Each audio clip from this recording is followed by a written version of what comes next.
Mirad, por lo general la gran mayoría de gatos odian y detestan el agua. Esto es básicamente debido a dos grandes razones.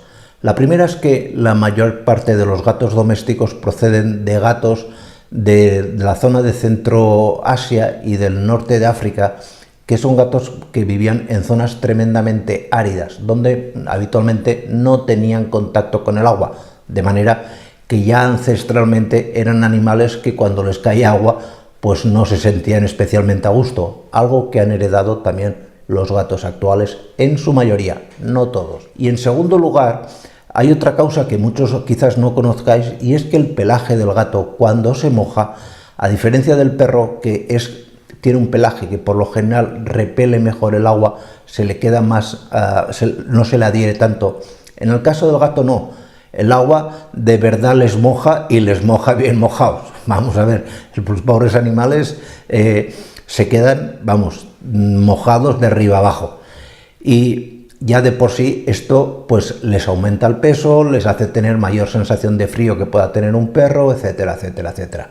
Esto no quiere decir en absoluto, estas dos causas, que los gatos odien todos el agua. Hay gatos que nadan perfectamente y la gran mayoría de gatos, si caen o si entran en el agua, van a hacer un poco como los perros, mueven las patas y van a hacer un movimiento similar al de nadar. Pero, y esto es importante, muchos gatos cuando caen dentro, por ejemplo, de una piscina, aunque puedan nadar, les va a costar muchísimo, muchísimo salir de la piscina.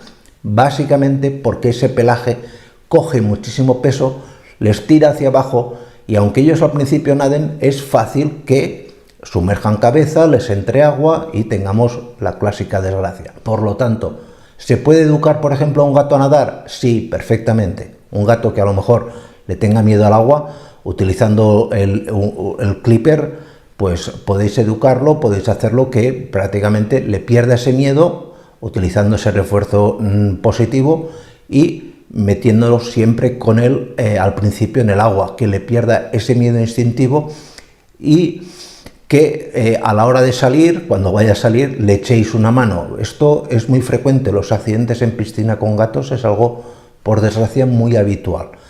En definitiva, los gatos en general detestan el agua. Hay otros gatos que sí les gusta. ¿Pueden nadar? Sí pueden nadar, pero cuidado donde nadan y siempre en esos sitios donde vayan a nadar, pues es muy recomendable que vayan acompañados de un humano.